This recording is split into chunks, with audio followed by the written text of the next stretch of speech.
Meu nome é Helena. Sempre fui apaixonada por arte. Naquele sábado, decidi visitar o MASP, em São Paulo, um sonho antigo. Vestia uma blusa branca simples, jeans e uma mochila nas costas com meu caderninho de anotações. Estava animada para ver os quadros, sentir o clima do museu, me perder na história de cada obra. Mas, antes mesmo de entrar, algo inesperado aconteceu.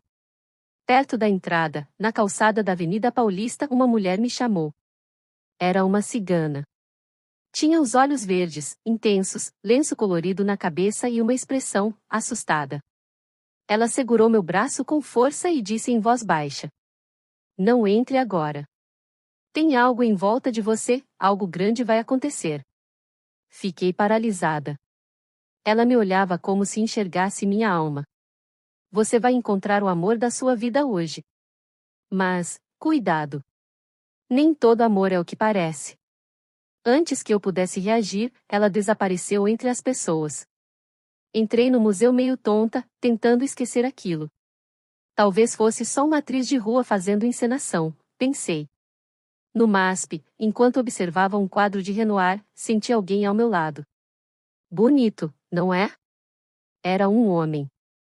Alto, elegante, barba por fazer e olhos escuros intensos. Estava vestido de forma impecável, mas discreta. Conversamos sobre arte. Depois sobre São Paulo. Depois, sobre a vida. O nome dele era Felipe. Quando saímos do museu, ele me convidou para um café ali perto. Eu aceitei. A conversa fluiu de um jeito que parecia que nos conhecíamos há anos.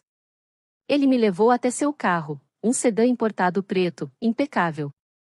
Achei estranho, afinal, ele parecia simples. No caminho, ele confessou, era herdeiro de uma das maiores plataformas de e-commerce do país, mas gostava de viver de forma mais reservada. Disse que gostava de conhecer pessoas de verdade, e por isso não se vestia com ostentação. Nos vimos de novo dias depois. E depois de novo. E outra vez. Felipe me encantava. Gentil, inteligente, atencioso. Um mês depois, já estávamos namorando. Comecei a frequentar sua cobertura nos jardins, restaurantes caros, eventos sofisticados. Mas ele sempre me fazia sentir à vontade, mesmo entre pessoas ricas e famosas. Mas, havia uma sombra. Certo dia, vi uma mensagem no celular dele, sem querer. Um nome, Isabela. Mensagem: ainda pensa em mim? Preciso te ver. Urgente. Fingi que não vi. Mas aquilo me corroía. Algumas semanas depois, estávamos em um jantar e uma mulher apareceu. Alta, loira, elegante. Usava um vestido de seda vermelho e salto alto. Ela se aproximou da mesa sem pedir licença e disse com frieza: "Vejo que já me substituiu, Felipe." Meu coração gelou. Ele levantou e tentou acalmá-la. "Isabela, não é o momento." Ela riu com desdém e olhou para mim como quem olha para uma criança. "Você acha mesmo que ele mudou? Ele vai te deixar do mesmo jeito que me deixou. Quando cansar." Eu não disse nada.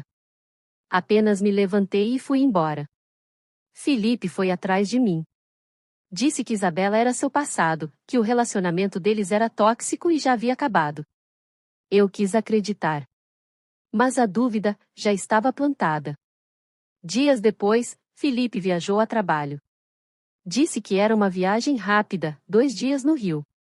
Naquela mesma noite, uma amiga me enviou uma foto pelo WhatsApp. Era ele. No Rio. Com Isabela. No mesmo hotel. Dessa vez, não esperei explicações. Bloqueei. Desapareci. Voltei para minha vida simples. Minhas aulas de história da arte, meus cadernos, meus cafés sozinha. Passei meses tentando entender o que tinha acontecido. Se ele realmente me amou, ou se eu fui apenas um capricho passageiro. Mas o destino ainda não tinha terminado comigo. 3 meses depois, estava em uma pequena exposição de arte independente, na Vila Madalena. Quando vi, lá estava ele. Felipe. Mais magro, abatido, com olheiras profundas. se aproximou devagar. Posso falar com você? Eu não respondi. Mas também não fui embora.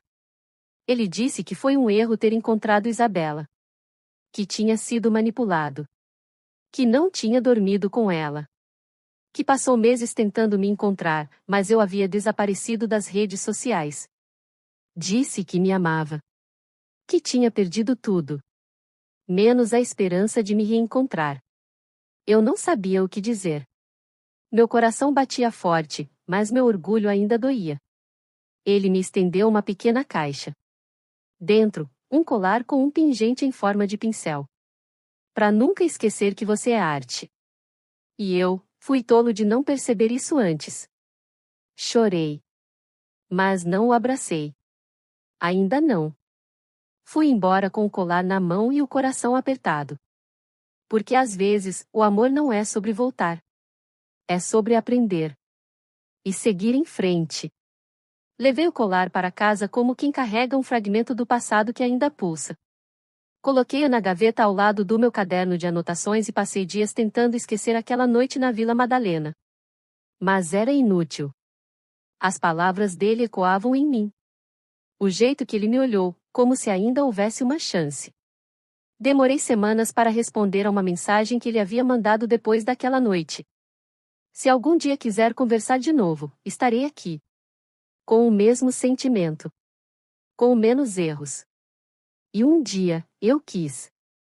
Nos encontramos em um café escondido nos fundos de uma livraria. O mesmo lugar onde tínhamos tomado nosso primeiro cappuccino juntos. Ele estava nervoso. Eu também. Mas conversamos como duas pessoas que já se machucaram, e decidiram que vale a pena tentar, mesmo assim. Voltei a vê-lo, com cuidado, devagar. Como quem volta ao mar depois de quase se afogar. E, com o tempo, voltei a amá-lo.